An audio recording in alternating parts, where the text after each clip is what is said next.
بسم الله الرحمن الرحيم الحمد لله رب العالمين والصلاة والسلام على أشرف الأنبياء والمرسلين نبينا محمد وعلى آله وأصحابه أجمعين. Assalamu alaikum wa rahmatullahi wa barakatuh. Welcome all viewers and listeners wherever you may be to yet another episode of At-Tibyān podcast, where we're dedicated to helping examine with knowledge contemporary affairs happening in the Muslim communities. Likewise, we tackle topics such as studying in Saudi Arabia, benefiting from some of the well-known Islamic scholars of today, and how to apply to different universities, juggling marital life with studies, self-improvement, education, books, and much more. There will be new weekly episodes uploaded every Monday, 9 p.m. KSA time, 7 p.m. UK time, 2 p.m. Eastern Standard Time, and 10 a.m. LA time. Feel free to send your questions and topics to our emails so that we can tackle them and discuss them. بإذن الله تعالى.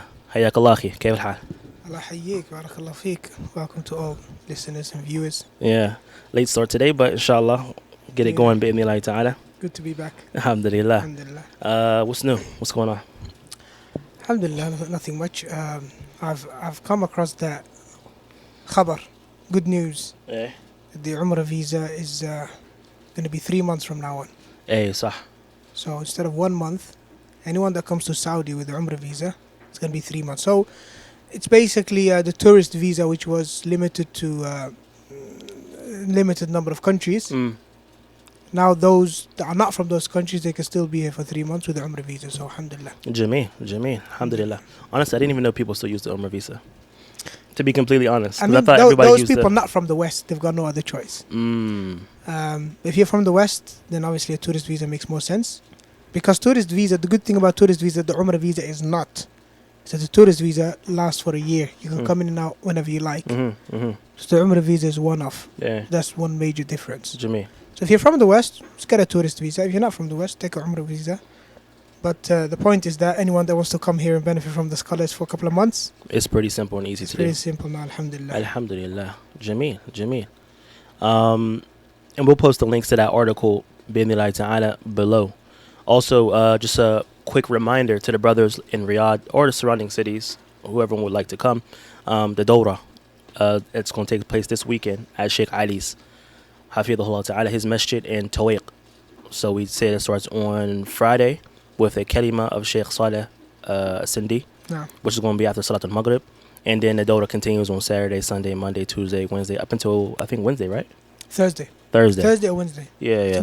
Thursday or Wednesday, inshallah ta'ala. So that's something I'm very, honestly, very excited about, bi'idhnillahi ta'ala. Yeah, I don't think, I'm sure the message is going to be packed out to a level I've never seen before. Yeah, bi'idhnillah. Yeah. Also, we're still going to podcast that day, right? I think we can still pod. On that Saturday? Yeah. Because the lessons start after Asa. I'll try. Yeah, they start after Asa. So we I'll can try. come in the morning, inshallah, after Fajr. Inshallah, I'll try. Jameel. Also, what's going on this month? I mean, there's a lot of things going on. Obviously, a lot of celebrations. All packed in one. We have Halloween that people, honestly, I'm still surprised people, Muslims specifically, are still celebrating. But then also we have the celebrating of the Prophet Sallallahu Alaihi Wasallam's birthday. And also something I knew about, I just found out actually this week about, which is the International Teachers Day. Al-Yawm al-Alami. I got a message from the company I used to work at, like, you know, we appreciate your work and we appreciate, you know, your service. I knew about the day itself, because at the university sometimes they would have certain exhibitions, whatever. But this year, obviously, I'm not attending, going into the university itself. I'm doing my dissertation. But actually, one of my students texted me. Subhanallah. Yeah. Saying Happy National Day or Happy Teachers Day. Not really. It was more of a, you know, this the day, and I just wanted to mention that I appreciate, you know, you teaching us, and you know, you're a good teacher, these sort of things. Yeah. I just reminded that, okay, you know, alhamdulillah. But at the end of the day, as Muslimun, the Prophet ﷺ said in a hadith, إن يوم عرفة يوم عرفة. Let me read the hadith actually. لا بس. So the Prophet ﷺ said in hadith, إن يوم عرفة ويوم النحر وأيام التشريق عيدنا أهل الإسلام وهي أيام أكل وشرب. And narrated by Nasa'i and made sahih by Sheikh Al-Albani. Translate that? Oh, didn't even translate it. We got to get better with that, because I seen in some comments, some people were like, guys, make sure you're translating, please. Yeah, true. We're taking the whole having a conversation to a different level, huh? Yeah, we kind of forget a bit. All right. So the hadith mentions that indeed Yawm Arafah and Yawm al-Nahar, which is obviously the day after Arafah, No. and the 3 days of Tashriq, Mm. they are our Eid, Ahl al-Islam. Mm. Of course, we add to that as well Eid al-Fitr after no. Ramadan. Hey. And I think that maybe there's another hadith that mentions that. But the point is, the days of celebration in Islam have already been set in stone, Which are limited to 2 days. limited to 2 occasions, I would 2 say. occasions. Eid al-Fitr and obviously these days, which in total are 5 days, Yeah. the days of Hajj Aywa. and Eid al-Hajj, alhamdulillah, Eid al-Adha. Mm. So those are a'yad, Yeah. So. and they're sufficient for us, alhamdulillah. So. So we should follow that, we should stick to that. Now these other celebrations, there are 2 levels. Mm. There are 2 levels. Mm. 2 levels of severity. Mm. You've got 3 over here. You've got Halloween, Yeah. Prophet's birthday, Mm. and International Teachers' Day. Well, understand. Let's put them in order of severity. Some might be shocked, some listeners maybe, if they're not familiar with that. Mm. But Halloween and International Teachers' Day is less severe than the Prophet's birthday. Mm. Why? Because these 2 are haram because they're an imitation of the non-Muslims. Mm. So imitating the kuffar is obviously not permissible. Mm. Whereas celebrating the Prophet's birthday, now that's an act of worship Mm. for which there's no proof, which means it's an innovation. Yeah. Innovations are worse than sins. So now somebody, generally speaking, let's maybe even break down what a celebration or what an Eid is. Because I remember hearing a scholar talk about it, how the kalima Eid comes from Aida Yu'idu, No. which is something to return. Sometimes So it's comes something back. that it comes back. So anything that, for example, any anniversary, any birthday, anything that comes in a frequency, whether it be week or year, month, and you take that and you're applying it to your life and you're acting upon it and celebrating, this will automatically falls under Eid, No. a celebration. No. Okay, so that right there automatically, if you take that concept and take that principle, then now you can apply it to everything you may do or may not do in your life as far as celebrations and act on it as a basis, the very basic thing. Yeah, definitely. I mean, under it comes obviously the various national days. We Mm. just had one here in Saudi a couple of weeks ago. Mm. It's not permissible. Not A permissible. national day may even be, like you mentioned, anniversaries, Mm. So. or even remembering someone that died on a specific day. Mm. So. And I know my own brothers and sisters, sometimes I have to point out Mm. that the day when my father died, rahimahullah ta'ala, kind of like some of my brothers and sisters, they remind us on that day, Mm. every time, that same day of the year, Comes around. when it comes around. And obviously, we have to tell them, look, let's remind each other of our father. Yeah. To make dua for him Yeah. every month, every week, regularly, every 3 months, whenever we tend to forget. But as a no need reminder. to be at one specific time every single year. Exact date when Exactly. he died every single year. That itself is something that we need to look at, which is dangerous. Yeah, you touched on something that's important. Like even what you said about your student messaging you on International Teacher Day. There's no problem with a student messaging his teacher, randomly. Yeah. And saying, teacher, I appreciate you, whatever the case may be. Obviously, you got to watch out. Maybe he wants an extra grade or something. Yeah. But you got to watch out for that. But that's okay. No problem. Even Mother's Day, right? As Muslims, we're supposed to reach out to our mothers and be connected to our mothers on a frequent basis. Yeah. So we don't need a specific day to limit that. Yeah. Now, when you take it as a specific day, and now this day is when you're going to go and magnify that dhikr or that remembrance of that situation, that's where the ishkal comes in for all That's the what viewers or listeners. No, because end of the day, it's either one of two things, like we said. Mm. Either you're imitating the kuffar, Mm. right? Because it's just something they do, Yeah. they used to do, So, even before Prophet ﷺ. sallallahu alaihi wasallam. It's not something Prophet ﷺ he agreed with. Mm. Or if it's worship, oh no, but I'm just being good to my parents. I'm just expressing my love for Prophet ﷺ. Sallallahu alaihi Like, wasallam. now this is much more dangerous now. Because now Yeah. you're actually drawing near to Allah subhanahu wa ta'ala with this action of yours. Yeah. And then people do it out of like, oh, I love the Prophet sallallahu alaihi wasallam. Now, I would ask those people who say that, is your love more severe than the companions? Definitely. Is it more severe than Aisha radiallahu anha, who lived nearly 40 years after the death of the Prophet sallallahu alaihi wasallam, Allah. and not one narration shows that she celebrated the Prophet's birth? I mean, Birthday. like the scholars, they mention not only that. When did it start? The Prophet's celebration after 400 years. Yeah. يعني the companions, nor the tabi'un, nor atba' tabi'un, nor the four a'immas. Sahih. I just want to mention this Mm. as a benefit, which is I remember that sometimes when you have an argument with some of these individuals that celebrate the Prophet's birthday, and you bring this up, I done a little experiment once, whereby I was with a taxi driver back in the UK. And I told him this topic came up. I said to him, did the Prophet celebrate? And he was like, no, and he was still arguing. Yeah.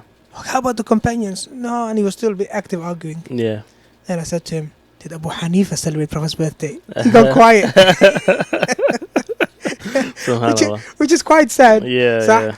That itself is another issue, Yeah, right? yeah. But Allah, which maybe you can explain that more to the people who might not be familiar. Yeah, so obviously he's a Hanafi. He follows a particular madhab, and they go. A lot of them go beyond bounds with regards to this great Imam.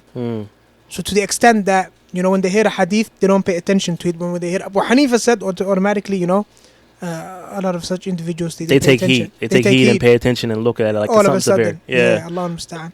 So it's I'll be honest with you. This Prophet's birthday business, it's a long topic, and there are so many ways to refute it, and it stands on no grounds whatsoever. And even most of the proofs that some of these blind followers or some of these ignorant people are told to regurgitate, there are actually proofs against them. I say most, maybe all of them, and Allah knows best. One of the most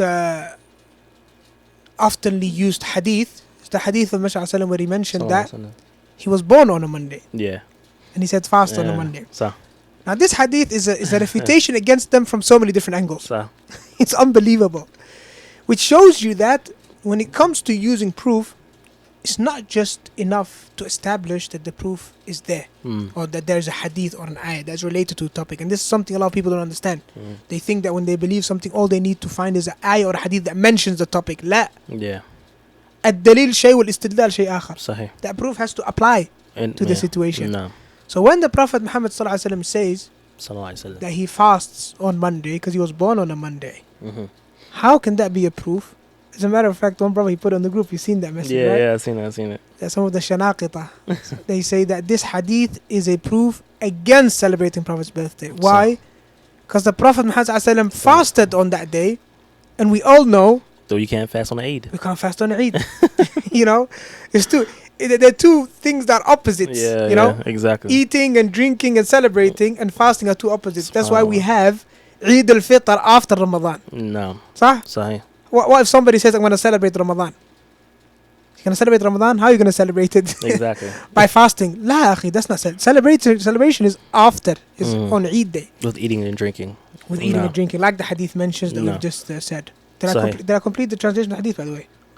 I think you did. But I hope so.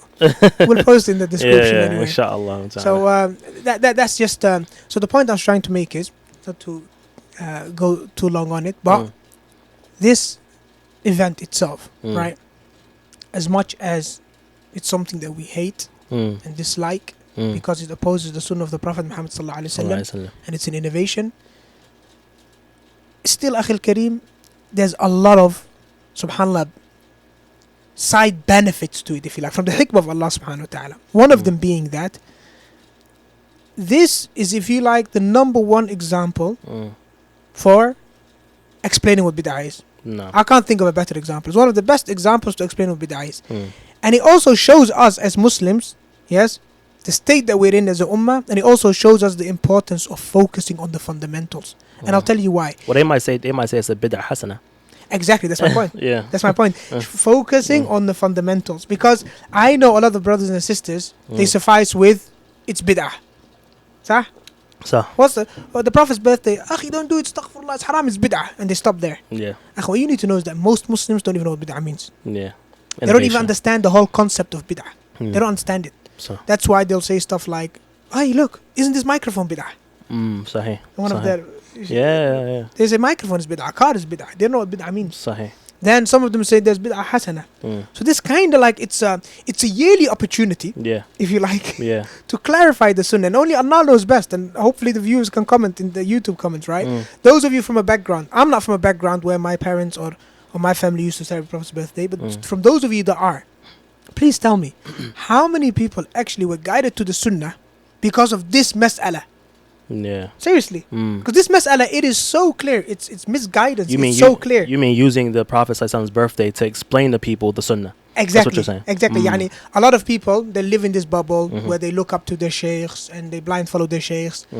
But then this particular issue, it is so clear, night and day. Yeah. That it's a misguidance. Yeah. How many people actually became upon the sunnah when this was explained to them properly? And just for clarification, for the definition of bid'ah, I mean, there's a lot of different definitions, but one of the best definitions I've came across, excuse me, was the definition of Sheikh Saleh Al-Usaymi. I remember he was explaining bid'ah, and he said it's that which is introduced into the religion, seeking some type of nearness to Allah Tabarak wa Ta'ala. So the concept of doing something, entering into the religion, and obviously once you put the Prophet's name into the situation, you're trying to celebrate his birthday, sallallahu alaihi wasallam, and then you're trying to seek nearness to it. You think this is showing your love for Allah, for the Prophet sallallahu and getting this closeness. Automatically, it shows you the severity of what that bid'ah is. I mean, yeah, it's ibadah first and foremost, no doubt.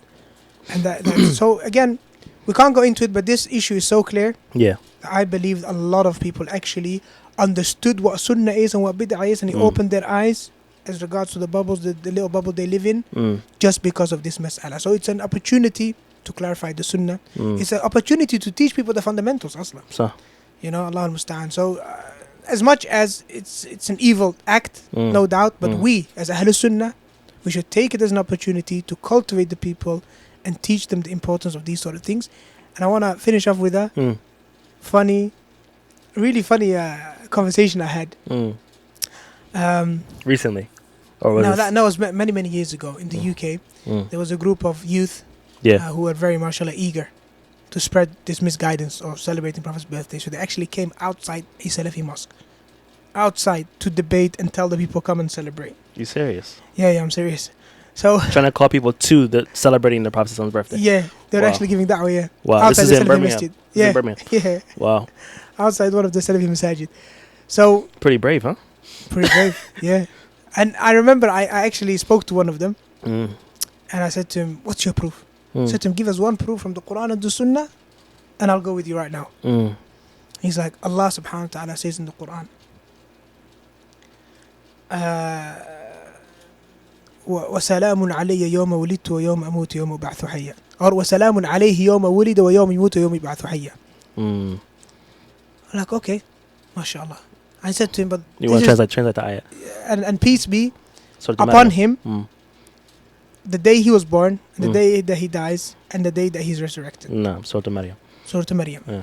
That's the first one. There's another one that is similar that comes after it. This one is about Yahya alayhi salam. Allah said this about Yahya alayhi salam. So I said to him, this relates to Yahya alayhi salam. His face became bright, akhi. He's like, yes, my sheikh told me. I knew he was going to say that. Okay, he said, if this is Yahya alayhi salam, isn't the Prophet Muhammad sallallahu alaihi wasallam more beloved to us? He's like, if Allah said this about Yahya, and you're saying Allah said about Yahya, doesn't it apply more to the Prophet Muhammad sallallahu alaihi wasallam? I'm like, okay. I said to him, all right, one minute, slow down. So the ayah says, وَسَلَامٌ عَلَيْهِ يَوْمَ وُلِدَ وَيَوْمَ يَمُوتُ وَيَوْمَ يُبْعَثُ حَيًّا. You're saying this is a proof for celebrating Prophet's birthday. Okay, so that basically means celebrate the day he's born, celebrate the day he dies, celebrate the day he's resurrected on the day of judgment. And I look at him, wallah, his friend that was with him cracked up laughing. You know, it's like, just because the ayah mentioned, it's ba'id, aslan, like it's so far to try to even use that for istidlal. That's the issue. Yeah, like the istidlal, that's the point I was trying to make. People, they don't know what istidlal means. Yeah. This is a proof, okay, but does it prove what you're trying to say? For them, anything in the Quran or Sunnah that mentions birthday is a proof. They don't think the next level. This just shows you, again, to iterate the point, which is, we have to teach the people the fundamentals.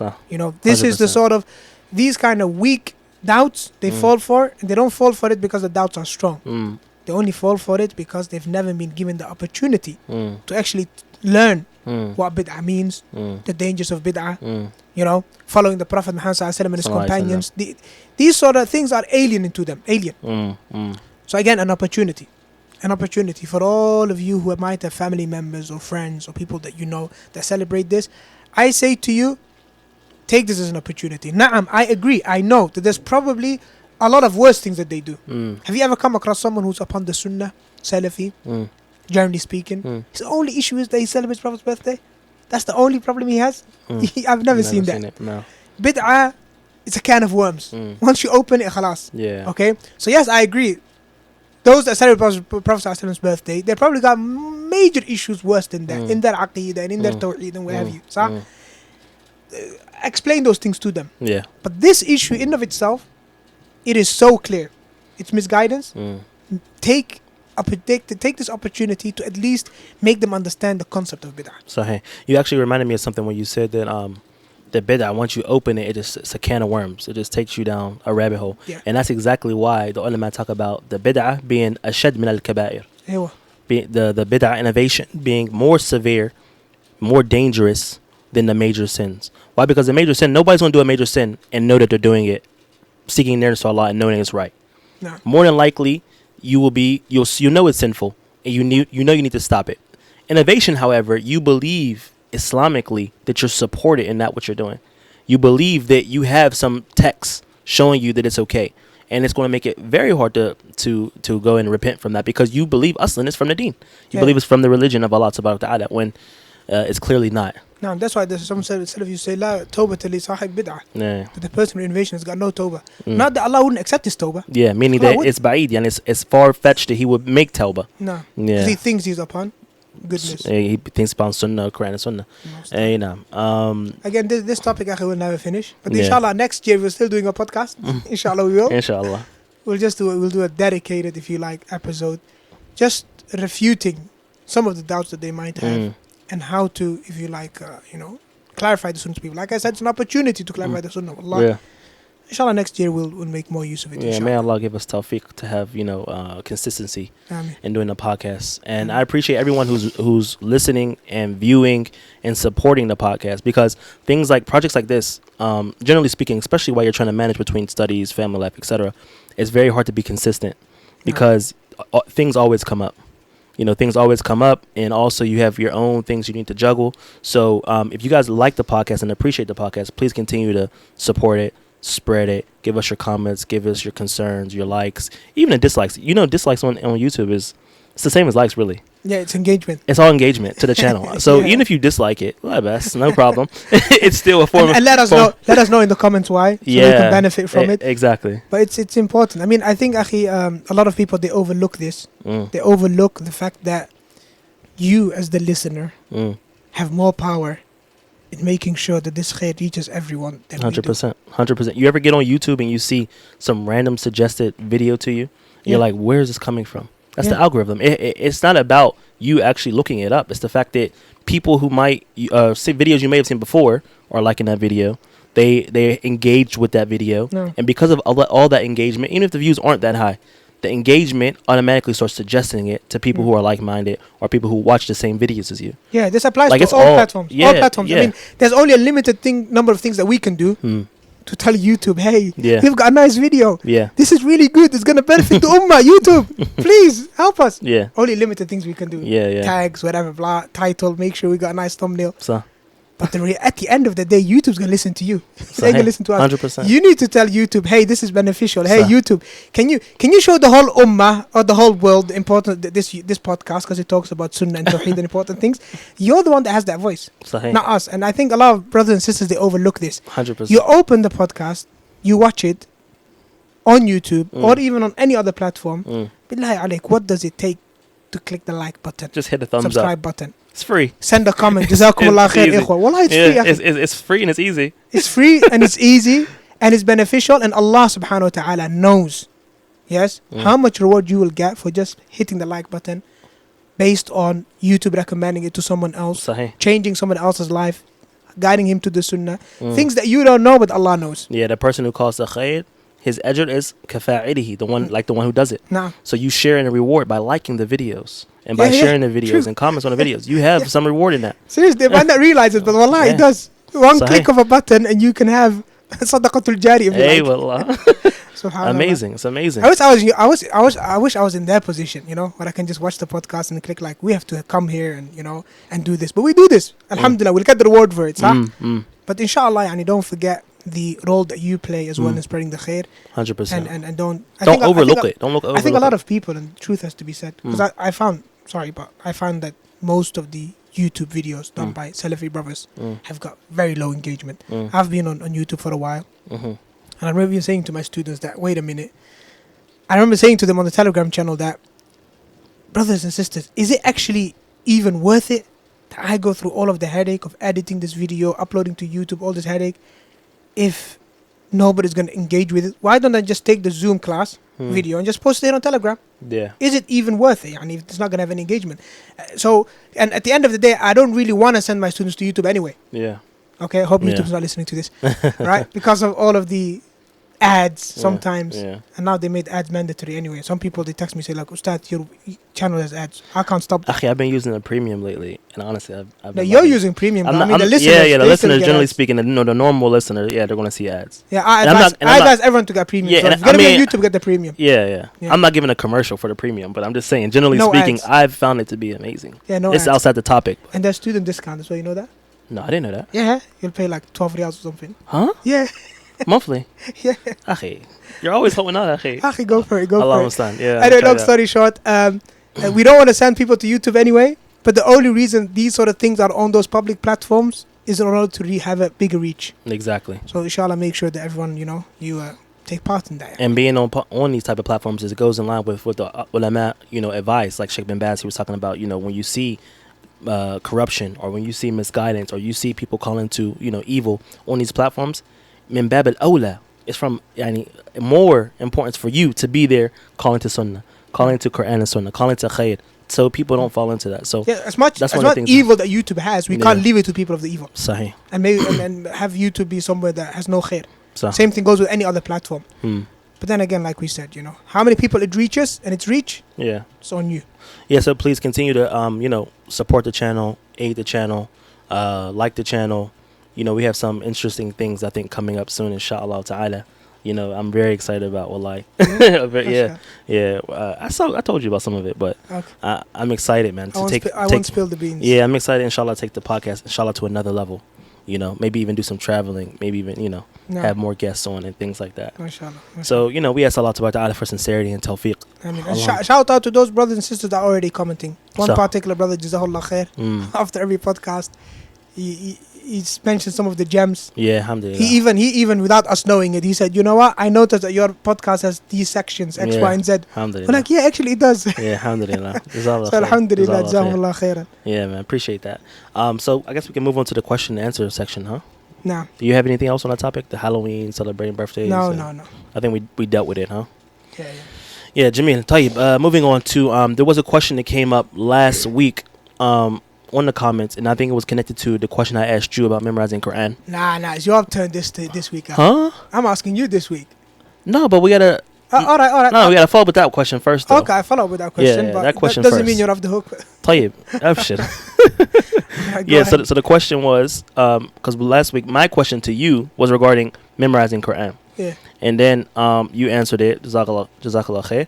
And then there was a follow up in the comments about if you can go into more detail about how to do revision of that Quran, because I think that's something that we all kind of find to be pretty easy as far as memorizing, generally speaking, and then consistency is the next hardest thing. But then doing the review, because once you start doing a lot of memorization, you see that it starts piling up. Yeah, it only gets harder and harder. It only gets harder. So I guess his question was, okay, how do we do review of those particular things? And he actually gave a nice recommendation as well. He said something about if you were, because you mentioned you were possibly going to do an app. Well, that was an idea that I had a while ago. It's still shelved. I remember I was working with a few brothers that wanted to help me out. And I suppose because of the fitna they pulled out, I think. I'm not sure.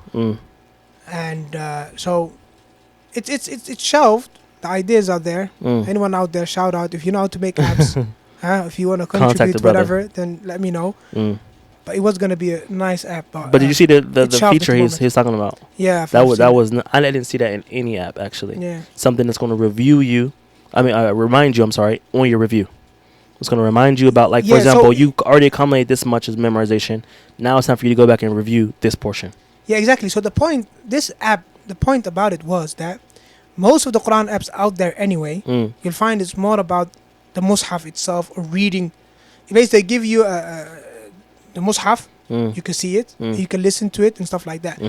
But as far as I know, no apps or very little apps are catered towards people that are memorizing the Quran, like having your own account on the app where you log what you've memorized. Yeah. It knows what you memorized. Yeah. And more importantly, and I'm going to spill the beans on it, inshallah. I didn't want to, but inshallah, for you to understand what the app was about. The app, the whole point of the app was to connect those that want to learn the Quran with those that want to teach it. Because here in Saudi Arabia, there are so many jam'iyat, so many teachers out there that are sitting somewhere in a masjid saying, Ya qawm, who wants to learn the Quran? And then all around the world, you've got people that are like, Ya Allah, who can teach me the Quran? So this app was more about connecting the two, but they're not connecting the two on a personal level, rather on a hifd or academic level, whereby the student, he memorizes, submits his memorization, whatever he has, and then a teacher reviews it, kind of like a workflow. He gets into his inbox, he checks it out, and then every student would have like something like his own mushaf, like your own electronic mushaf, that has a record of what you've memorized, what you need to revise, your mistakes, teacher's corrections. This, to the best of my knowledge, doesn't exist. And I hope Allah gives me the ability to be the one that brings it out. There's so many more to it as well. Someone beats me to it, alhamdulillah. Alhamdulillah, yeah. It's not about who does it. It's not about who does it. It's about the khair. Yeah, so this and many other, and also not just on a individual use, but also for Quran schools. Because even Quran schools, they struggle a lot with managing students and learning management and managing the progress of, because the whole idea came with the halaqat al-wahyayn anyway. Yeah, Jameel. Did you see the Did you see? I'm sorry. We're going to go back to that question. To revise. So you're not getting away from that. But did you see the cards like in the school, the tahfidh school? Because you know our daughters go to the same tahfidh school. Yeah. Did you see the cards that you're using for memorization? No. Inshallah, I'll put it on the screen as well. But I think that's a beautiful idea as well, as far as doing the review. It shows like what they're doing for tahfidh. It shows also the tries, how many tries it took them to get it. Also has a side for memorization. Yeah. So it review. So it'll show you what they're going to be reviewing that week, or what they should be reviewing that week, in the upcoming. So you know it for the entire semester. Yeah, same thing we used to do the halaqat. Something that a lot of people are missing. Semester. You have to have a plan. You have to have a plan before you start. 100%. They say those that if you fail to plan, they say you plan to fail. Exactly. You know, same thing. It goes back to the consistency we talked about, and it's an answer to today's question. The key to your revision, again, it's consistency. Number one, and you will not get consistency if you don't plan. Right?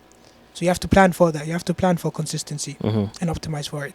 So it's obviously this whole topic is very deep. But how to revise? First, in order for you to revise the Quran properly, first you have to understand and realize the importance of revision. Yeah. I think most people, they don't revise enough, or they don't revise on time, because there's this I don't know. I don't know if I can call it natural bias towards memorizing more. Yeah, I don't know if we're like that as human beings. We always like more and new and whatever. That's what it is. You don't like really take care of that what you do have. You see exactly. That. It's not that appreciation of what you do have. Exactly. Yeah. I think that applies to everything in life. Whereby you always want more and more and more. You forget what you have.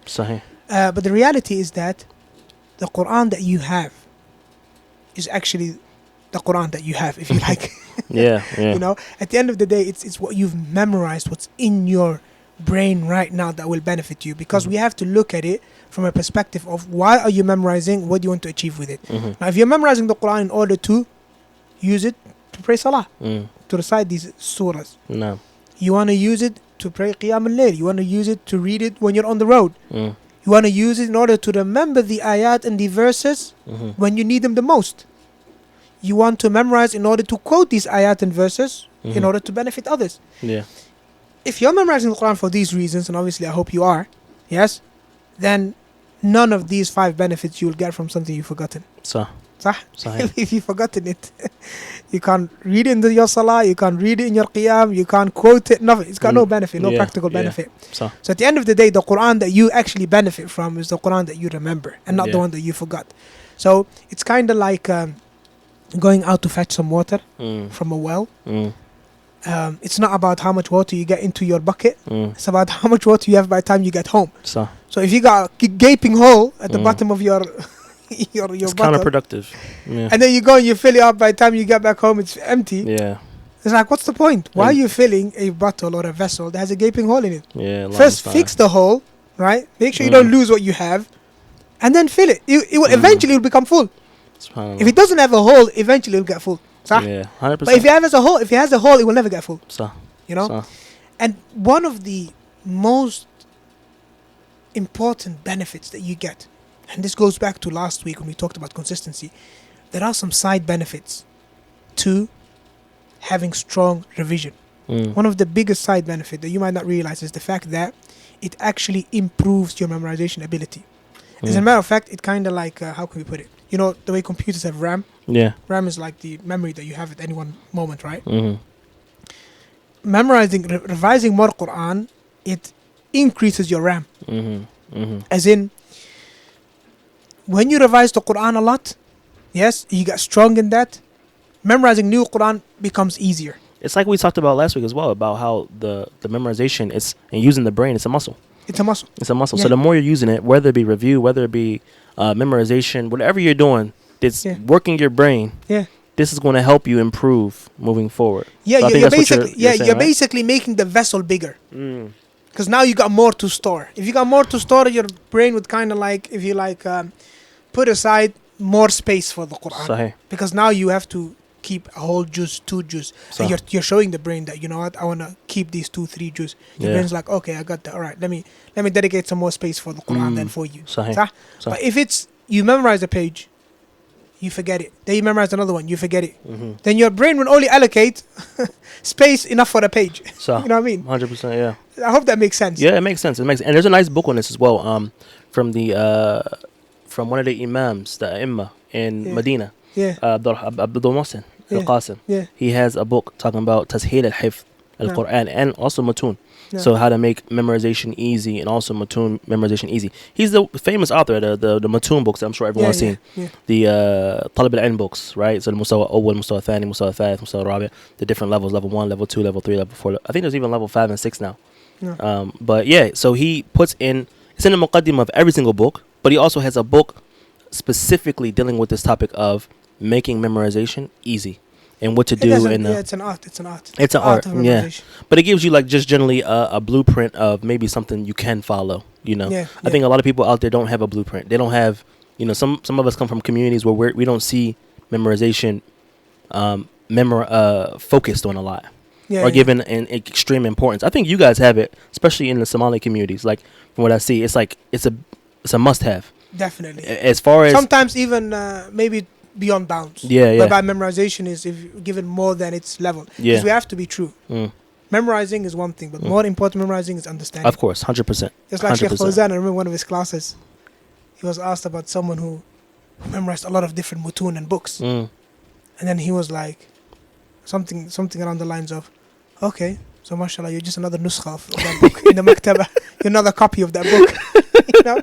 Actually, that's a topic also we need to talk about how people, there's nothing wrong with being self-taught, right? But it's a whole other thing when you're relying solely on books and memorization and memorization and memorization. And then when it comes to understanding that, it's like Sheikh Fawzan said here, you're just another copy of that. You don't know how to implement it. You don't know how to, you don't know how to implement it practically into your life. And when you're asked about it or when you're talking about it, it's clear that a person may not understand it. How it should be. They're just flexing their muscles. They're just flexing their muscles. And okay, read from this ayah, and then he reads. Okay, read from you got these young youth, 12, 14-year-olds. Some of these Marakis or these, they literally put him on a pedestal. Like, look, this guy, he knows Sahih Muslim and Bukhari and all the 6 books and the 9 books, and then ask him this hadith and he mentions it, and then some of them say the next Bin Baz. La ya akhi.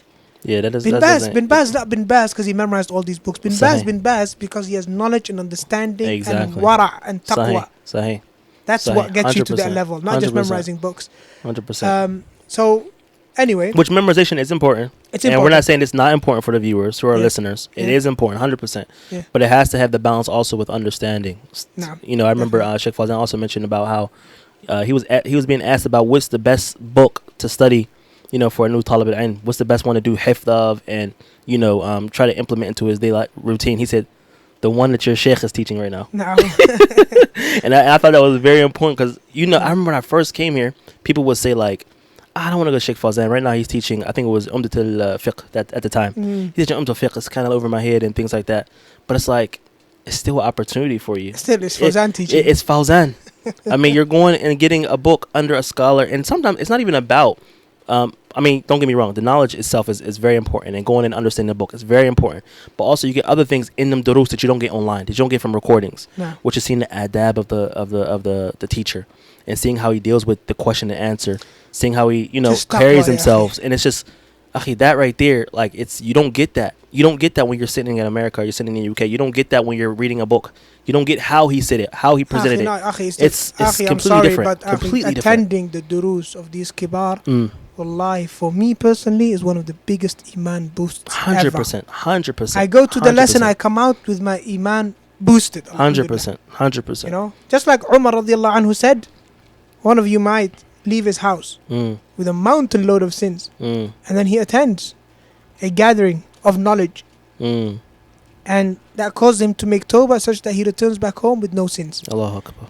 Why? Allāhu Akbar. Because you go to that dars, Shaykh Fawzan talks about a topic, touches your heart, you feel remorse, your tawbah is complete. Yeah, and a lot of times you go there and there's this one particular topic that comes up, or question and answer that comes up, that you ashkal alayk min zaman, something you've been dealing with for a minute, but you forgot about it. Yeah. Right? And then it comes up, you're like, oh, and that just brings so much clarity to your life. I mean, there's again, there's no. Okay, so we sidetracked. Going back to the revision of the Quran. I thought you answered it though.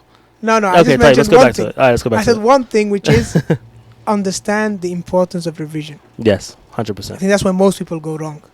They treat revision as a second-class citizen. La wallahi, it comes before memorization. 100%. That's why there's a lot of teachers out there that actually, as a rule of thumb, they won't test you on the new hifd until you pass your revision. You know, to go back. Yeah, so they basically do your revision first. You're done revision, now let's do new hifd. It's a good way to keep the student, in on place. On the edge. Yeah. طيب. So that's one thing. Yes, understanding and knowing the importance of revision. Another thing I would advise that really helps with revision is getting to know the meanings of that which you're memorizing. And I had this issue myself, whereby when I finished 10 juz, when I memorized 10 juz, my teacher said to me, you're not going to continue on to juz 11 and forward until you go to some of these competitions and you win. I had a very competitive teacher, may Allah reward him. I mean, so this is in the UK, huh? Yeah, in the UK. MashaAllah. So he actually said to me, khalas, you have to revise these 10 juz, know it like your name, then you can continue. And that's when I realized all these benefits, because after I finished the 10 juz, before that I was struggling with memorizing 10 lines or 1 page. Well, after I finished, I was doing 2-3 pages easily. Yeah. I didn't see that coming. But one issue that I had is, and this one thing that probably most of you struggle with and why you hate to revise, which is, when you revise, akhi, you start a surah, you start reading it, you start testing yourself on hifd. Before you know it, you're in another surah. You start off Surah Ankabut, before you know it, you're in Surah Muhammad or whatever, so completely somewhere else. Somewhere you took a wrong turn, because of the mutashabihat, the verses that are similar. And because of the fact that I don't know what these verses mean, and I'm just reading it from my tongue, right? Because what you need to know is memorization is of two types. You have memorization on the tongue, memorization in your brain, the logical one that you can kind of like visualize what you're reading, you know what you're reading. This memorization of the tongue is an automatic memorization. It's kind of like the way you read Surah Fatiha while you can play football if you like. Yeah. You don't think about it. Soccer. Yes, soccer. Yeah. Or football wouldn't happen, yeah? Probably not. Right. I'm just pointing out the difference of you guys. You meant soccer, right? I meant soccer. Yeah. All right. So this sort of memorization is like the way kids memorize as well. They just remember, and they just read off their tongue. This sort of memorization, if you make a wrong turn, you won't know until maybe a page later. Yeah. This was a major issue with me. Major issue. That's why it really put me off from revising. Because you don't feel like you're in control. But then what I did is, I noticed that those verses that I know the meaning of, that doesn't happen. Yeah, they were there. Yeah, I know where I am. I can visualize. I'm on this page. I'm on this ayah. I'm on this side of the page. It kind of gave me a visual image of the Quran that I'm reading. Jameen, so I mean, to sum up so far, what you said is the first one is knowing the importance of memorization. The second revision. I'm sorry. Then the second one is knowing the meanings of that revision or the ayat that you're going over. Yes. Okay, but now I would say, what is the actual tariqah, the path that you would tell someone to do review itself? Then so once they got this muqaddimah, once they got the meanings, how to actually say, okay, today's Monday or today's Saturday, which day is going to be my review day? Which day is going to be my memorization day? How should I split it up? Like, Okay, so when it comes to reviewing what you've recently memorized, that's one thing. You got reviewing something you've memorized a long time ago. Recently memorized stuff, whenever you imagine you memorize a page today, you always read what you've memorized 2, 3, 4, 5. So for some people, even 6 days ago. So every time when you comes to memorizing a new page and you're reading it to your teacher, you go back 6 pages before. So this goes in the topic of spaced repetition as well, which is a completely different ball game. We'll talk about that another time. Which basically means that basically you're memorizing a page today, make sure you read the previous 6 pages as well, or 5 pages. My teacher always used to make me start from the beginning of the surah, no matter where I am in the surah. So start with those 6 pages before going on to the new review? Start with those 6 pages, review them, then learn a new page. But when you're reading to your teacher, he has to test you on all 7. Jimmy. And then obviously tomorrow, you take out one from the back and you add one to the end. Add another one. So you're always reviewing them. You're always reviewing 7 pages always. So that's one thing. Recently revised ones. Then obviously you can also do, that's a weekly review. Okay, for the week. Yeah. You can also do a monthly review. What you've done for the month. Just sit down one day in the month. Just everything you've memorized that month, just read it in one go. Yeah. And when it comes to revision, the important thing is that you do it in one go. Not that you cut it into two pages. The important thing is you get to do all in one go. So that's when you actually know it. And then you have things you've memorized a long time ago. For them, you just have to look at how much you have. For the one who has 2 juz, it's different from the one that has 20 juz, right? But the rule of thumb should be, yes, that no 2 months should go by that you have a surah that you haven't read. Okay, even 2 months is very generous. Yeah. But I'm saying 2 months because you're already doing a monthly review and a weekly review. No month, 2 months should go by. So if you have 20 juz, for example, which is 60 days, right? Let's say of that, those 60 days, 20 juz is 50. Is how many pages is that? 20 times 20 is like 400 pages. It's a lot, no? Alright, let's say you got 10 juz. That's too much. Let's say 200 pages, you got 10 juz, right? At least what you should be doing, minimum, yes, in order to make sure you revise everything every 2 months, is that 200 divided by 60, which is like 3 pages, 4 pages a day. Minimum. Because then by the end of the 2 months, you've revised everything you've memorized so far. So now, if you have 5 juz, it's going to be less. But even if you have 10 juz, you should be revised for if you have 20 juz, maybe 8 pages a day. Jimmy. If you have 2 juz, maybe whatever, depending on that. So that's just the rule of thumb. Yeah, Jimmy. So that would be my advice. Yeah. And consistency. I mean, I can't stress that that enough. Yeah, consistency is key. Consistency is key. Jazakallah khairan. Let's move on to the next topic because time's cutting a little short. Then I'll ask you your question. Okay, طيب فضل. How long we got left?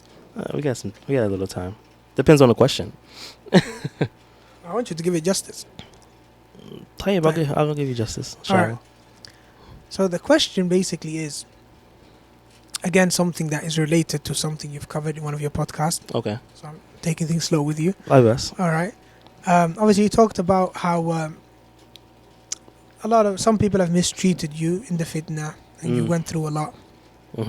Now, the issue is that there are others out there like you that are either going through something similar at the moment or that might go through something similar at the moment, whereby they might be put under pressure from their community or their teachers or people that they look up to in order to take their position, even though it's a position they disagree with or a position that it's not the position of the scholars.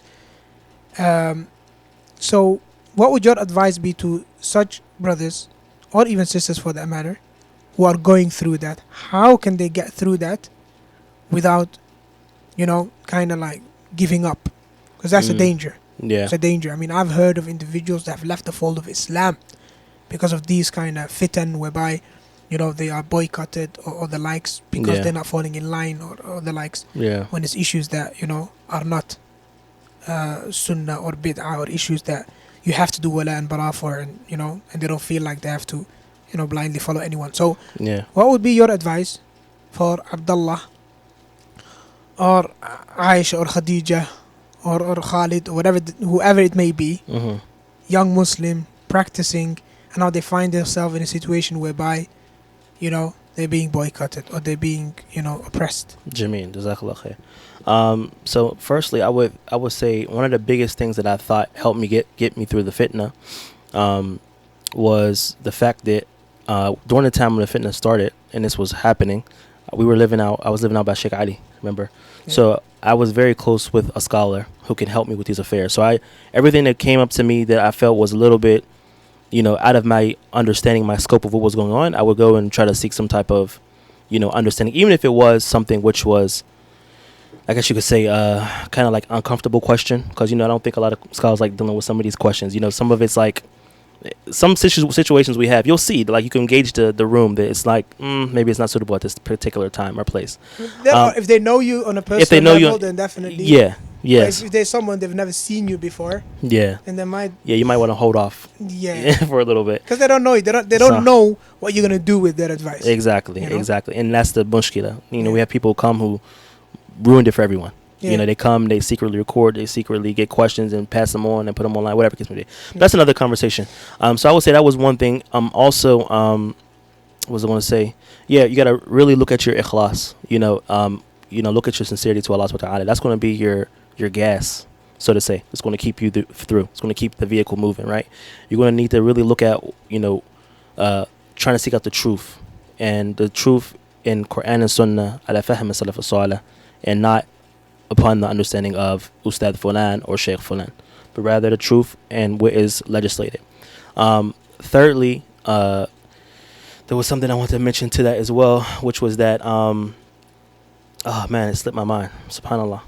Okay, so let's backtrack. So the first one, again, I think the first point you mentioned, which is seeking counsel or advice from a scholar, probably doesn't apply to most listeners. It doesn't apply to most. I mean, that's the thing, فَاسْأَلُوا أَهْلَ الذِّكْرِ إِن كُنتُمْ لَا تَعْلَمُونَ. So you have to ask the people with knowledge if you don't know. Again, that was something. Maybe someone they trust. Someone they trust, someone they look up to, someone who can, help guide them to the truth without any type of bias, understanding of it. Then there was the sincerity. I think it really was a check on my sincerity. But there was one particular thing that I wanted to mention that, subhanAllah, slipped my mind. Maybe it'll come back to me later. That's the issue with on-the-spot questions. Yeah. It's like one particular thing that I really found to be beneficial in this situation. Let's see if I can think about it. We'll come back to this. I think this topic needs, a bit more. Yeah. Also this is the reason I even started talking about the fitness particularly. A brother came up to me and said, well, Akhi, why are you talking about this situation that happened 2 years ago? Why you open this back up again? I think because it was making it a little uncomfortable. Yeah. And it's like, there's people, like you say in your question, there's people out here who's still dealing with that. Yeah, there's people out here, there's tons of people, tons of students we know who come and they all have their situation or their example or their experience and which they went through. And, everyone's situation is different, Some people come from Muslim backgrounds. So maybe you have, a family or community that you can rely on. A lot of people don't come from these Muslim backgrounds. So, you as a revert coming and then you're dealing with the fitna of what's going on and you have to fall in line with the brothers or you're completely ousted. This forces like a really big turning. Yeah, but I have to be honest with you. For all of us, I think anyone who's been guided to the Sunnah, unless Allahumma barik, his upbringing was in a Sunnah household, which, they're not many. Yeah. Specifically in our generation. Maybe this generation, you got a lot of youth, our children, the people, that were guided to Salafi in the 90s. Maybe they have children now who, mashallah, growing up in a Sunnah, in a household that's upon Sunnah and Salafiyah. But a lot of us, that wasn't the case for us. And a lot of us had to sacrifice friends, had to sacrifice communities. Me personally, my background, I used to go to a masjid which were supporting Osama bin Laden. They were supporting Shabab when they came out. These guys in Somalia.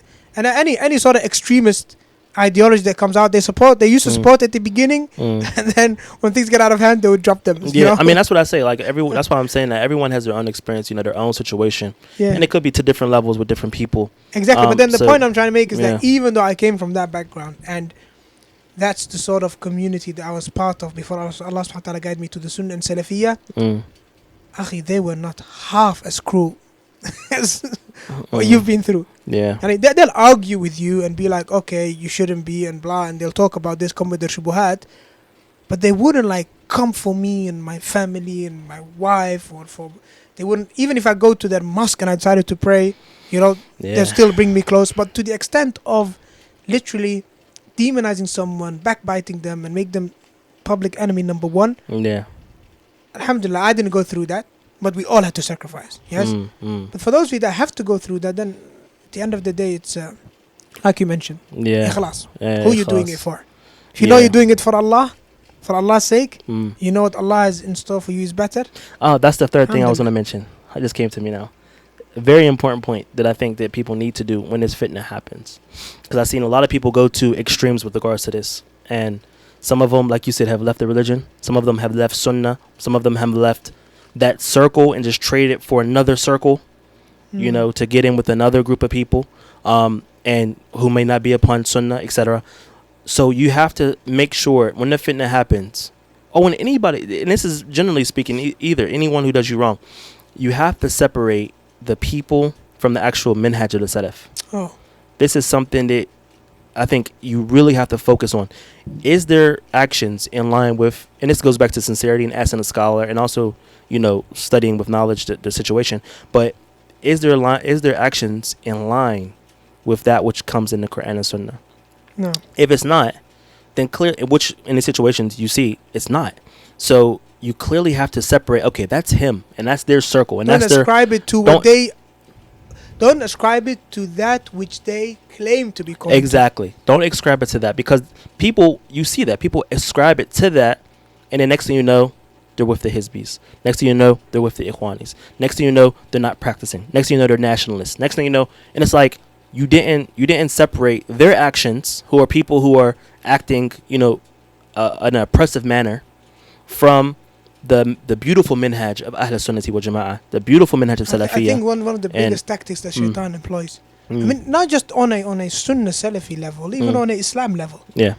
Honestly, ask yourself, how many non-Muslims out there don't want to hear about Islam because of what they heard about ISIS? Exactly. Don't we say to them, separate between Islam and ISIS? ISIS have hijacked Islam. They don't represent Islam. They're misquoting ayah. They're misquoting a hadith. Don't we remind them of that? We have to remind ourselves of that as well. Sahih. If we go through anything, 100%. it could be something we hold to be a sheikh, someone we hold to call to the sunnah. 100%. It doesn't matter what he claims to be calling to. If he's opposing what he's actually calling to, then you know you can't ascribe that, like you said. And please, if you can, maybe read Sheikh Salih Al-Usaymi's tweet, akhi. Where is it? That was on point, akhi. That was a beautiful one. This one right here, huh? No, Sheikh Salih Al-Usaymi, the tweet about Salafiyya. definition of Salafiyya. Yeah. Salafiyya. Where was that? Let me see. That was a really good one. Allahumma barik. That quote, akhi, mashallah. One of the best definitions I've come across personally when it comes to Salafiyya. Yeah, here we go, right here. Actually, no, that's not it. Let me pull it up here. Well, he also gave another follow-up to this as well that I didn't get a chance to translate as of yet. But he was talking about a Salafiyya, and I'll just read the translation for the sake of time. So Sheikh Salih Al-Usaymi Hafidhullah stated, Salafiyya is the pure, unadulterated form of Islam, free of contamination. Its people remain upon what the pious predecessors were upon, following the Prophet sallallahu alaihi wasallam. So it is simply a name for Islam, free of any changing. No.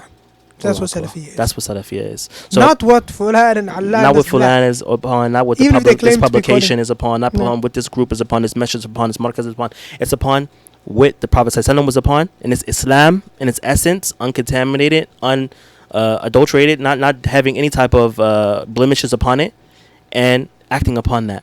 Okay, so it's very important to make sure when you're going through these fitna, and I mentioned this a bit more in detail in the podcast with Abdullah, our brother Abdullah, on his Medina Life podcast, Medina Student Life.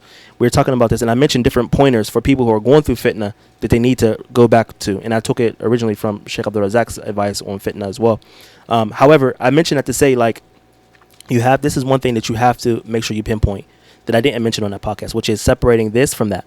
Okay, separating what people are doing and what they might be wronging you in, and the kalam or whatever the case may be, from the actual minhaj. Islam is bari from that. I think inshallah in future episodes, bi'idhnillah al-kareem, we will actually, maybe if you agree, we'll dedicate a section to clarifying, you know, some of these things that people might do that we see happening in our communities, being ascribed to Salafiyya, which is not It's got nothing to do with Salafiyya. Okay, so Salafiyya is being oppressed. I mean, that's one of the points from At-Tibyān, generally speaking. Yeah. I mean, one of the goals, and that's why I read the thing every beginning of the podcast. Yeah. We're dedicated to explaining what do we say? Dedicated to examining and explaining with knowledge contemporary affairs happening in our Muslim communities. No. So whatever comes up throughout the week, throughout the month, that we see that people need to have clarity on, because the reality is there's a lot of people who don't have clarity on it. And the people who do speak up in the issues, they don't speak up and give it, not everybody, I'm sorry, but some people who speak up in the issue, they don't give it its justice. It's due justice, right? They don't give it its true right. They might water down something, or they might add extras, or they're falling into exactly what I'm explaining to you right now. They're not separating Salafiyya in the minhaj of what Islam calls to from what a group of people are doing. So this is where you get these names, Wahhabi, Madkhali, all these different things, and it's like Jahmi. Yeah. You know, and it's like, okay, Jami. I'm sorry, No. Jami.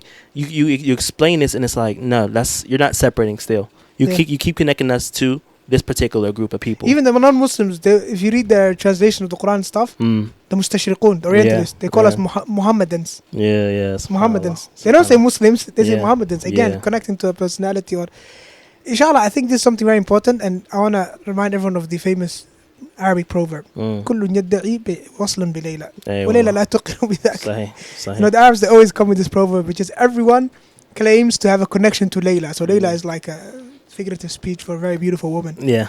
And they say everyone claims to have a connection with Layla, but Layla does not, agree Love with anyone. She doesn't agree or attest to any of those. Yeah, Sheikh Fazal used to mention this a lot. Exactly. So Salafiyya is Layla, if you like. Everyone says Salafi, I'm Salafi. So everyone is claiming. You have to put people's actions, people's aqwal, what they do, what they say, how they treat others, how's their manners, you have to put that in line in the mizan of the scale with the Quran and Sunnah calls to. And the only way to do that is if you seek beneficial knowledge. Yeah. This is importance right here, a key indicator to seek beneficial knowledge. Yeah. Sit with the scholars long times and try to understand and ask questions sincerely. Forget things that you may have, thought was right. You have to be free of that and try to move forward.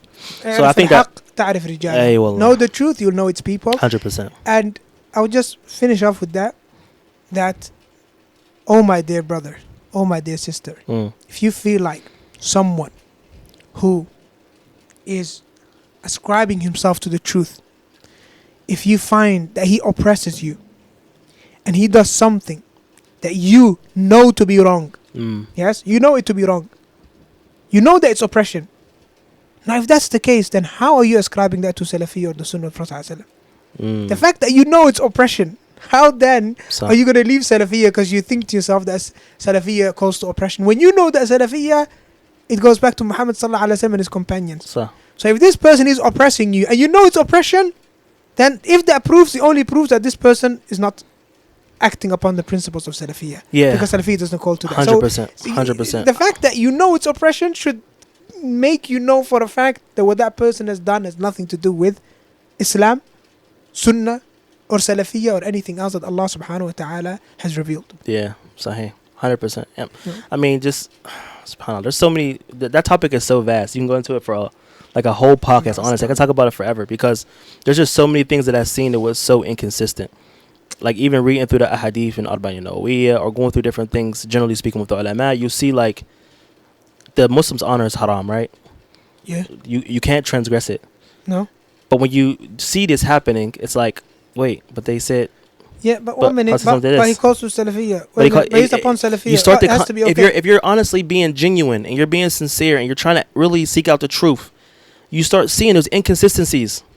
There's inconsistencies. It's contradictions, and you can't keep turning a blind eye to it, and can't keep just remaining silent and just going with the flow, as they say. Yeah. You got to eventually address it, and it's inner first. Yeah, but then again, sometimes what happens is people, they go to there always is a small level of truth.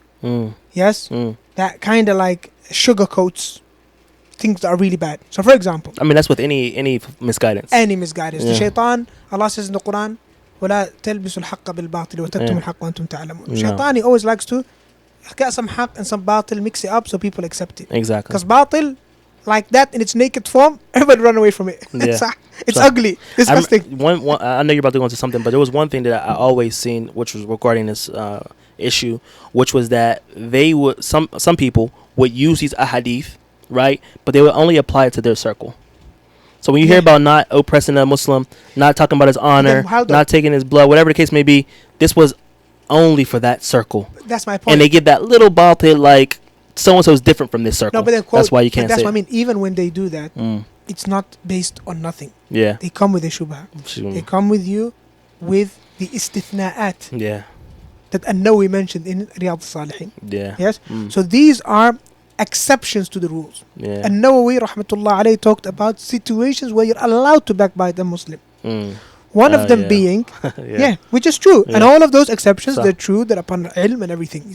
But how you implement it and how you understand it that's a different ballgame altogether. So, for example, one of the, if you like, exceptions is warning against innovations and innovators in order to protect Islam. Sahih. All right. Now, what did this turn into?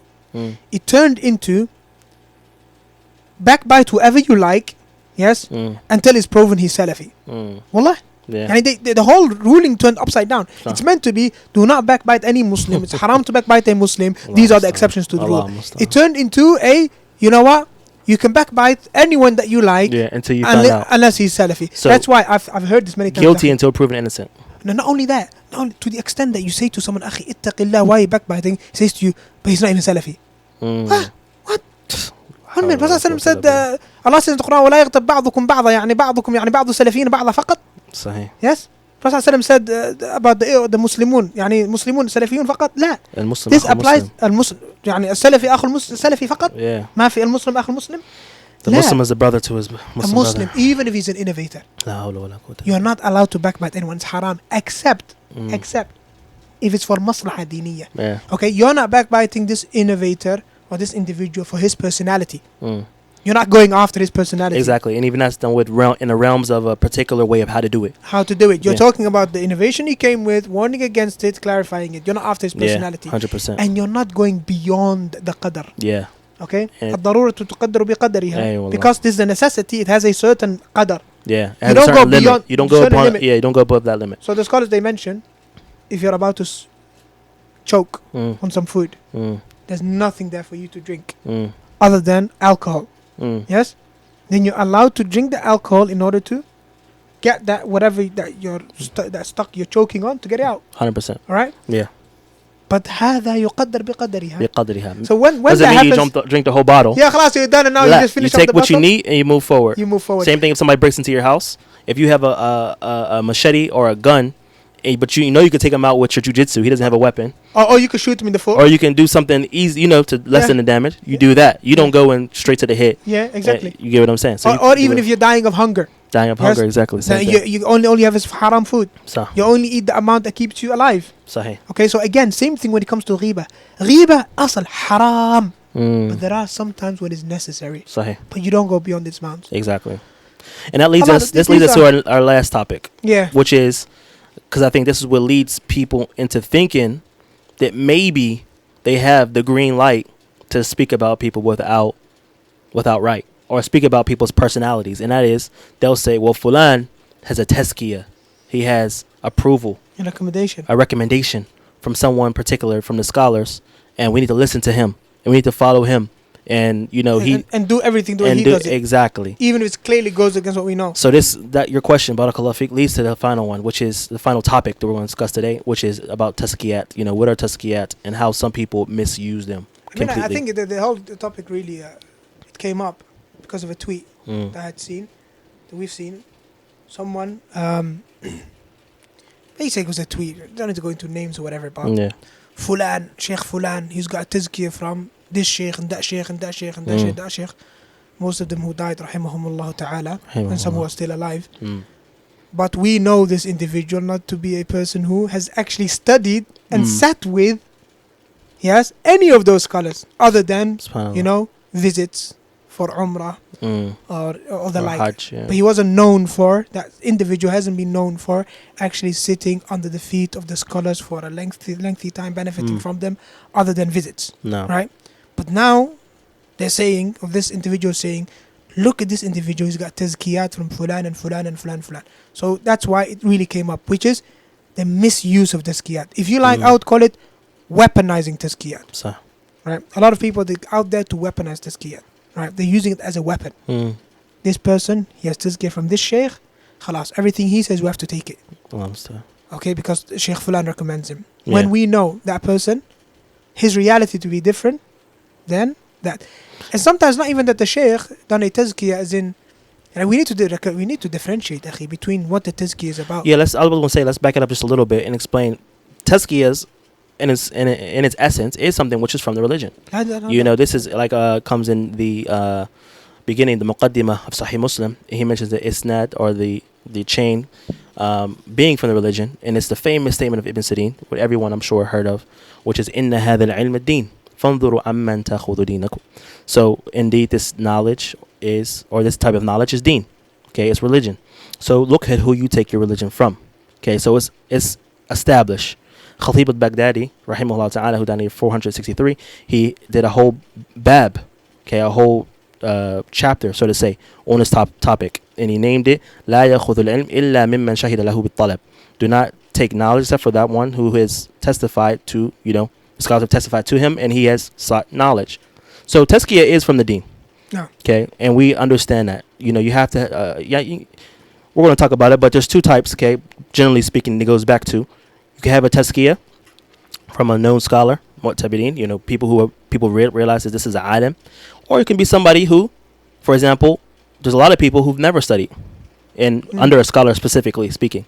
However, he's known in this country, right? He's known in this country for being upon Khair, being upon Quran and Sunnah, calling to the Kutub al-Sunnah, and he doesn't go above his limits. He goes Just to what translates. he translates, teaches what he knows and stops. No. You get what I'm saying? He doesn't go above that. You can't talk about something you don't have knowledge of, right? So these people, they say, this is Khair. And Shaykh Sulaiman Ruhaili, he even mentioned about it. He said, you know, if we were to cut off that path for the people who might be self-taught, but they still have some Khair with them, then the Quran and the Sunnah might not have spread to a lot of places. No. We would cut it off. We would limit it drastically. No. So tazkiyah is from the deen. Okay, we know that, but people have went to ghulu with regards to this, and some people have went to severe ghulu, meaning extremism, and some people have went to severe tasahul. Yeah. How we use negligence. No. Regarding this affair. Regarding taking knowledge from people that are not known to have sought knowledge or haven't had any. I agree with you. No. But the issue is that the tazkiyah itself, what is a tazkiyah anyway? Yani, if you go out and you ask a scholar about a particular brother and says, MashaAllah, ni'mal akh. Sheikh says, oh, MashaAllah, what a good brother. I know him. No. MashaAllah, to be upon the sunnah. No. And then you go out and say, MashaAllah, he's got tazkiyah from Sheikh. Ta'al ya akhi, come teach us a book. Look, a scholar recommending someone, yes, or speaking good of someone because he's upon the sunnah, yes, that doesn't necessitate that his tazkiyah means that person is a person of knowledge, or he's a sheikh, or he is qualified to teach. There is no, the tazkiyah itself, the wording of the tazkiyah has to be looked at. Sahih. What did the sheikh say about this individual? But now for someone to just go out and tweet, Fulan's got tazkiyah, Fulan, and there's no references for that. Yeah. We can't scrutinize the wording because half of those scholars have passed away, rahmatullahi alayhim. Can't ask them about it either. You can't ask them about it. You know, it's just, you have to just take their word for it. So, what's the wording? What did the sheikh say about the individual? And even in tazkiyah, like you said, if the actuality, the essence of the situation is in contradiction to what we see of him, yeah, then definitely. we don't. The tazkiyah is like, it's like you're going into a job application, right? And you have your CV. Okay, you have your resume. Yeah. We call it a resume in America. Yeah. You got your resume, and you're putting your resume forward. Okay, Tayyib, you studied at Harvard in engineering, or you did this. Tayyib, that gets you in the door, maybe. You know, that gives you, and you did your internship here, whatever the case may be. It might get you in the door at that firm of doing some Khair. But if they see that you actually don't know engineering, and they see that you can't understand basic coding and things like this, what's going to happen? Do they keep you because you got that Harvard degree of engineering? Not even Harvard degree, because you got that recommendation. Because you got that recommendation from that internship or whatever that case may be. No, they let you go. Why? I mean, this is things that we understand in dunyawi affairs. But when it comes to deen, it seems like people just throw it out the window. They don't understand it. Okay, if they don't understand it in deen, because somehow they believe that the scholars have got a level of insight whereby they would never give a tazkiyah of someone without having proper knowledge of that person's level, I say to you, look at Umar radiallahu anhu. Umar radiallahu anhu, akhi. Yeah. Shaykh Muhammad Ramzan mentions this all the time. This particular point. We all know Umar. Umar radiallahu anhu, Prophet ﷺ, he mentioned Umar had a level of firas or insight that, let alone يعني, other scholars, that even that some of the companions didn't even have. A level of insight, subhanallah. Sometimes he would say something and the eye would be revealed in his own words. The way Umar had said it. Allāhu Akbar. Would agree with it. I would agree with his opinion. Allāhu Akbar. Okay? Even that famous qissa where Prophet Muhammad sought advice from Abu Bakr and Umar regarding what to do with the prisoners of war. Sahih. And Abu Bakr and Umar, they took a certain opinion, and Umar took a certain opinion. And the ayah came with the opinion of Umar. Yeah. And Prophet ﷺ and Abu Bakr, they cried. Allāhu Akbar. Remember that qissa? Yeah. This is Allāhu Umar. Akbar. Allāhu Akbar. Even though that's the case, Umar radiallahu anhu, he sent an individual to one of his governors. I think it was Abdul-Hameed bin Muljim. And he said to him, take this guy. And he gave him a recommendation. A very detailed, beautiful recommendation. And that guy ended up being with the Khawarij. SubhanAllah. Actually, he ended up killing one of the companions. A quick fact check, inshallah. Yeah. Umar ibn Khattab, Abdul-Hameed bin Muljim. Point I'm trying to make is that this is Umar. And even his ijtihad or his recommendation was not in its place.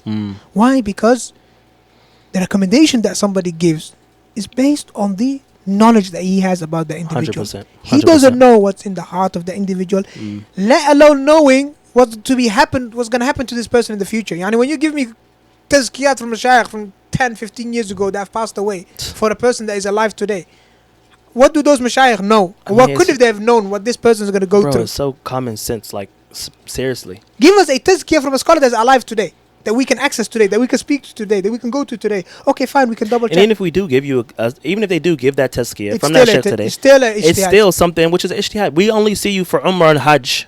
We only see you for 2 weeks out of the entire year. But you got somebody listening with you. Yeah, we hear Khair. We don't know the language. I mean, we hear that you're doing some Khair, which is Jade, no problem. But somebody who might be living in that particular area and this knows you to be someone who is harsh, someone who attacks the scholars, someone who, Ghiba wa namima is rampant in that area. Exactly. Backbiting and slandering. And oppression. And no, but etc. he has to accept all of that. Because Shaykh Falan gave him tazkiyah.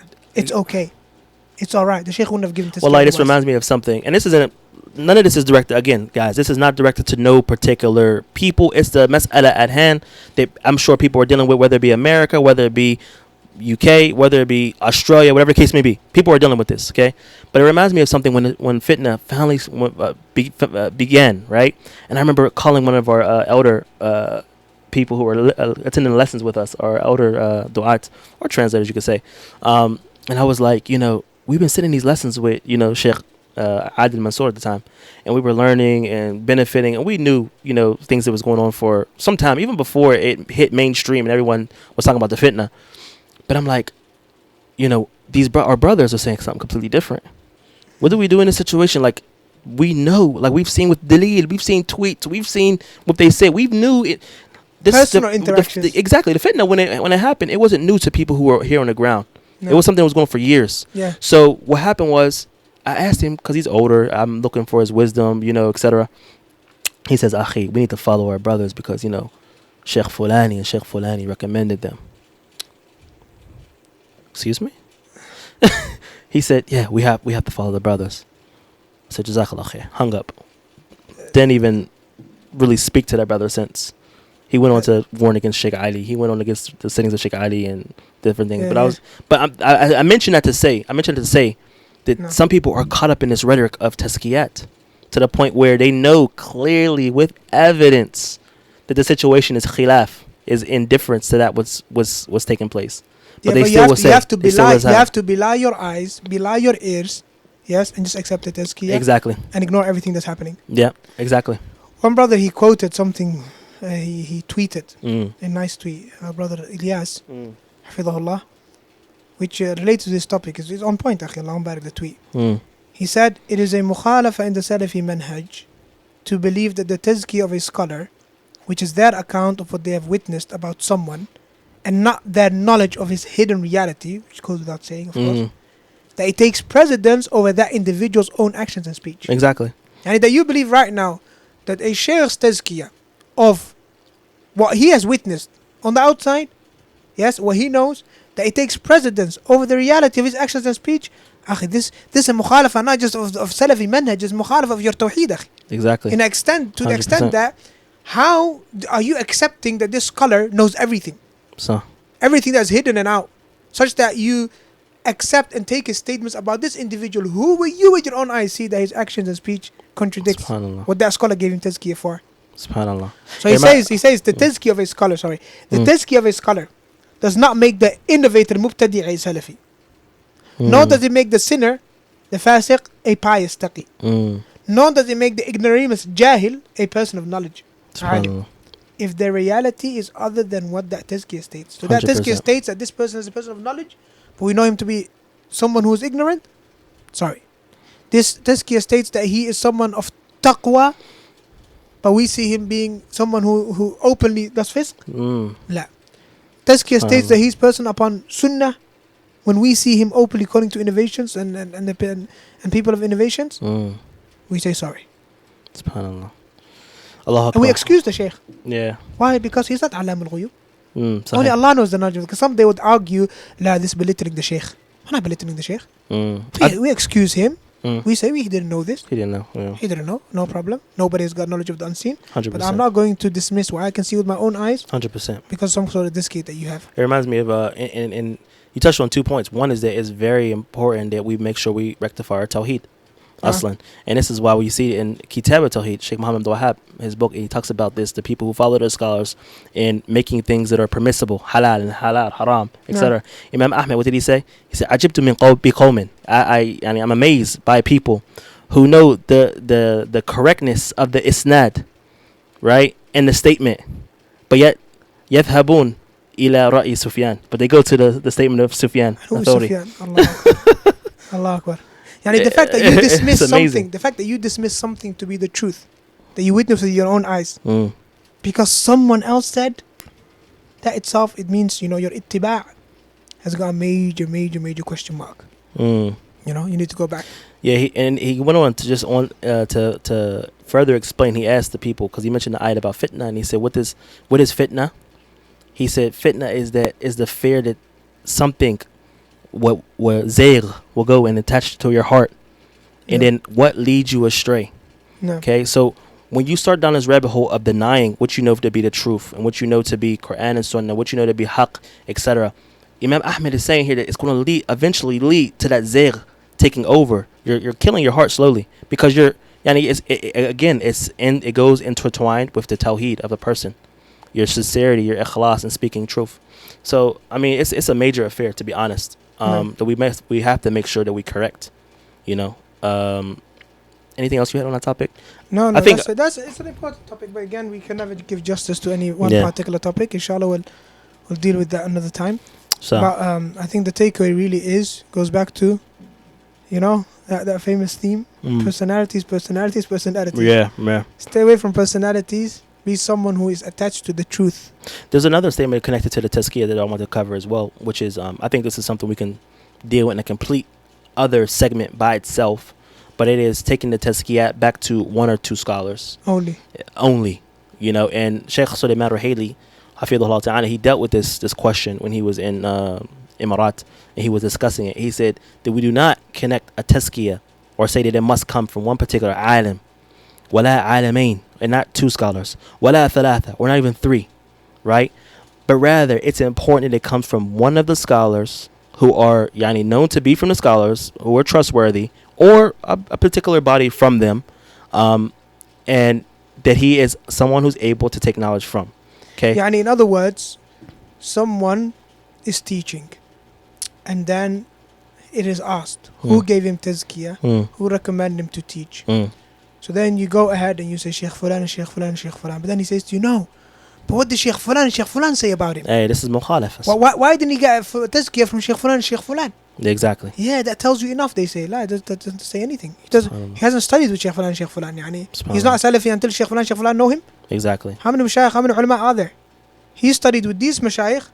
He didn't study with that sheikh. And I think it really goes back to it. Unfortunately, we can't go into the hearts. صح?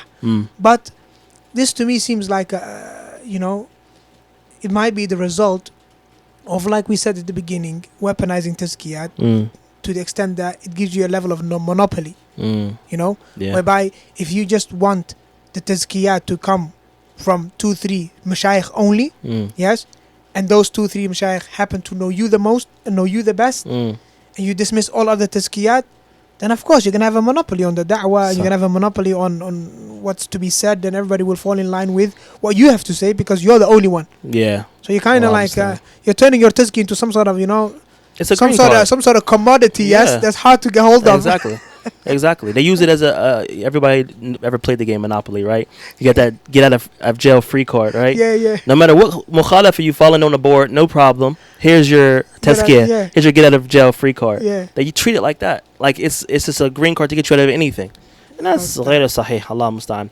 Also, going back to just emphasizing the topic in which you mentioned, and also the brother Ilyas Hafidhullah mentioned, is that if you have a tazkiyah, general tazkiyah from a scholar who says that so and so is khair, but you have something which is what they call jar al-mufassir, right? A specific jar, something showing that this is in opposition to what he was doing.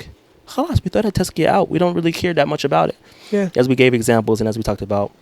Because a tazkiyah would be nothing but a general observation of your state. 100%. If another scholar brings forth something that is specific, yes, that applies to you, that sort of like nullifies that general observation, and that's giving precedence, no doubt. No doubt. Because he's come with what we call ziyadat ilm. So he's come with extra knowledge, something extra. He's brought something extra to the table that the other scholar didn't know.